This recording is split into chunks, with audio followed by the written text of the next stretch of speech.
মই জোনালী আপোনালোকক মোৰ ইউটিউব চেনেল এ ডিভাইন মিছন 1111লৈ স্বাগতম জনাইছোঁ। আহক আজিৰ এই ভিডিঅ'টোৰ জৰিয়তে আপোনালোকে জানিব যে চক্ৰাছ মানে কি। আপোনালোকে জানে যে আমাৰ চাৰিওফালে যিমানবিলাক বস্তু আছে, জীৱিতই হওক মৃতই হওক, সেই আটাইবিলাক বস্তুৱেই একোটা শক্তি।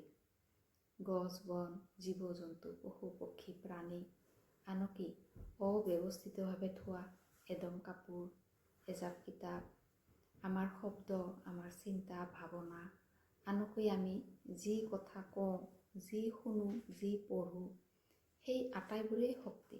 আমাৰ চিন্তাধাৰা, আমাৰ ইণ্টেনশ্যন, এই সকলোবিলাকে একোটা শক্তিৰ ভঁৰাল।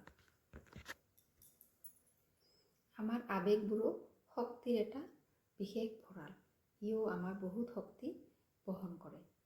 যেনেকৈ আপুনি যদি কাৰোবাৰ মুখেৰে কিবা এটা বেদনাদায়ক কিবা অভিজ্ঞতা বা গল্প শুনে, আপুনি অলপ পিছতে কি কৰে, আপুনি নিজেও সেই এনাৰ্জিত টেপ হৈ যায় আৰু আপুনি নিজেও হেভি ফিল কৰে, যেনিবা তেওঁৰ দুখটো আপোনাৰে হৈ গ'ল।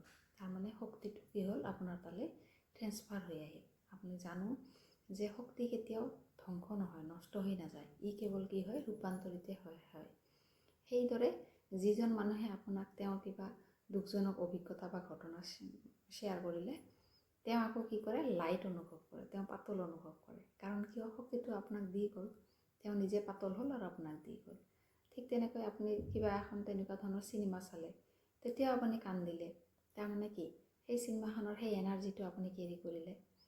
তো এনেকৈয়ে শক্তি ট্ৰেন্সফাৰো হয়, ৰূপান্তৰিত হৈ থাকে, ই কেতিয়াও নষ্ট নহয়। তো এতিয়া আমি জানো যে যিহেতু এই সকলোবিলাক বস্তুৱে শক্তি, গতিকে আমাৰ শৰীৰটো শক্তিৰ এটা অফুৰন্ত এটা ভঁৰাল, এটা ভাণ্ডাৰ। তো আমাৰ এই শৰীৰটোতো ঠিক এনেকৈ শক্তিবিলাকৰ কেন্দ্ৰ কিছুমান আছে। তো আমাৰ এই মানৱ শৰীৰত এনেকুৱা শক্তিৰ কেন্দ্ৰ মুঠতে 24টা আছে। কিন্তু ইয়াৰ ভিতৰত 7টা শক্তিৰ কেন্দ্ৰক মূল শক্তি কেন্দ্ৰ বুলি কোৱা হয়, যি আমাৰ জীৱনত আমাৰ বিভিন্ন ধৰণৰ কৰ্ম হওক, এই জন্মৰ, আগৰ জন্মৰ, আমাৰ চিন্তাধাৰা, বিশ্বাস, আমাৰ সংস্কাৰ, আনকি আমাৰ পূৰ্বপুৰুষসকলৰো কিবা যদি শক্তি আছে, আৱেগ আছে, সেই সকলোবিলাকে আমি শক্তিৰ ৰূপত এই এনাৰ্জি চেণ্টাৰ বা এই কেন্দ্ৰবিলাকত আমি জমা কৰি থওঁ। এই বিশেষকৈ আমাৰ শৰীৰৰ এই যি 7টা মূল শক্তিৰ কেন্দ্ৰ আছে, ইয়াকেই চক্ৰ বা চক্ৰাছ বুলি কোৱা হয়। এই চক্ৰাছবিলাকে কি কৰে, আমাৰ আৱেগবোৰক বিভিন্ন ভাগ হিচাপে এই 7টা চক্ৰত কি কৰা হয়, এইবোৰো জমা থাকে। আৰু সেই ধৰণে আমি আমাৰ জীৱনত এই চক্ৰাছবিলাকৰ প্ৰভাৱো তেনেকৈয়ে পৰে। এতিয়া এটা উদাহৰণৰ জৰিয়তে আমাৰ শৰীৰত যে চক্ৰ বা চক্ৰাছ আছে বা এনেকুৱা শক্তিৰ কেন্দ্ৰ আছে, ইয়াক এটা উদাহৰণৰ জৰিয়তে ক'বলৈ যত্ন কৰিছোঁ।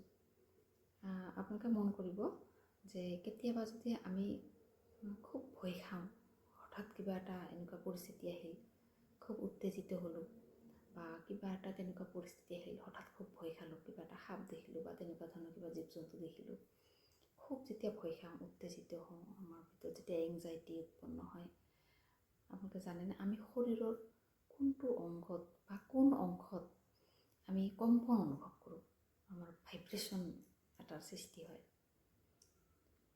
তো এইটো সাধাৰণতে হয় আমাৰ শৰীৰৰ নিম্ন অংশত হয়। কাৰণ কিয়, যে আমাৰ শৰীৰৰ নিম্ন অংশত বা ৰাজহাড়ডাল য'ত শেষ হৈছে, তাতেই মূলাধাৰ চক্ৰ থকা বুলি অনুমান কৰা হয়। তো মূলাধাৰ চক্ৰাই আমাৰ ভয়, সংশয় আৰু পুৰণা কিছুমান বিলিফ ছিষ্টেম বা বিশ্বাস, সংস্কাৰ, এইবিলাক কি কৰে, বহন কৰে। সেইবাবে ভয়ৰ কথা যেতিয়াই আহে বা আমি যেতিয়াই উদ্বিগ্ন হওঁ, আমি শৰীৰৰ প্ৰাইভেট পাৰ্টছ বা শৰীৰৰ নিম্নাংশত, কেতিয়াবা পেটতো আমি কম্পন অনুভৱ কৰোঁ। আপোনালোকে মন কৰিব, বা এনেকুৱা মানুহ আপুনি নিশ্চয় লগ পাইছে, কিবা এটা যদি উত্তেজনাৰ কিবা এটা মুহূৰ্ত তেওঁলোকে ফেচ কৰিব লগা হয়, পায়, তেওঁলোকে কি কৰিব চাবচোন, তেওঁলোকৰ ঘনাই পায়খানা লাগে। তো ধৰা হ'ল কিবা এটা উত্তেজনাৰ কিবা এটা কথা কৈছে, কিবা এটা দৌৰাদৌৰি কৰিব লগা হৈছে, তেতিয়া তেওঁলোকৰ মনত কি হয়, এটা ভয়ৰ সৃষ্টি হয়। আৰু তেওঁলোকে কি কৰে,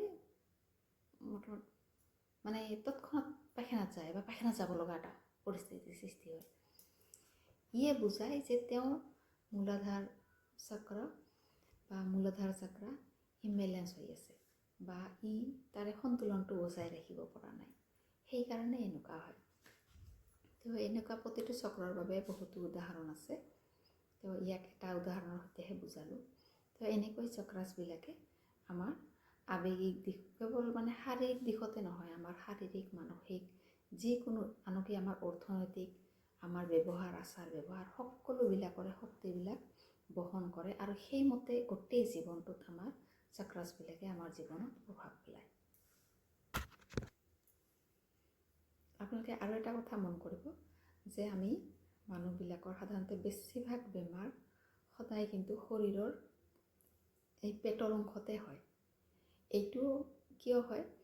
কিয়নো আমাৰ বেছিভাগ মানুহৰে তলৰ যিকেইটা চক্ৰাছ আছে, যেনেকৈ মূলাধাৰ চক্ৰ, স্বাধিষ্ঠান চক্ৰ আৰু মণিপুৰ চক্ৰ, এইকেইটা চক্ৰই আটাইতকৈ বেছি ইমবেলেঞ্চ হৈ থাকে বা বহুত সময়ত ব্লক হৈ থাকে।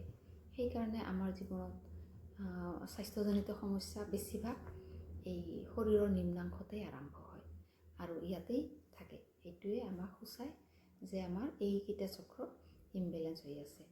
আনকি চক্ৰাছবিলাকে কেৱল এই শাৰীৰিক দিশৰ ওপৰতে নহয়, আমাৰ মানসিক দিশতো বহুত প্ৰভাৱ পেলায়। যেনেকৈ ধৰা হওক, আমাৰ আৰ্থিক সমস্যাটো আমাৰ মণিপুৰ চক্ৰৰ সৈতে জড়িত। তো এনেকৈ চক্ৰাছবিলাকে আমাৰ শৰীৰ, আমাৰ কাম কাজ, আমাৰ চিন্তাধাৰা, আমাৰ সিদ্ধান্ত সকলোবিলাকতে প্ৰভাৱ পেলায়। আপোনালোকে যদি চক্ৰা হিলিংছৰ জৰিয়তে নিজৰ চক্ৰাছবোৰ বেলেঞ্চ কৰিব বিচাৰিছে আৰু ইয়াৰ জৰিয়তে জীৱনলৈ সুখ, শান্তি, সমৃদ্ধি আনিব বিচাৰিছে, তেতিয়াহ'লে স্ক্ৰীণত দিয়া নম্বৰত আপোনালোকে যোগাযোগ কৰিব পাৰে। আজিলৈ ভিডিঅ'টো ইমানেই। পুনৰ লগ পাম এটা পৰৱৰ্তী ভিডিঅ'ত। তেতিয়ালৈ আটাইয়ে সুখী আৰু নিৰোগী হৈ থাকক।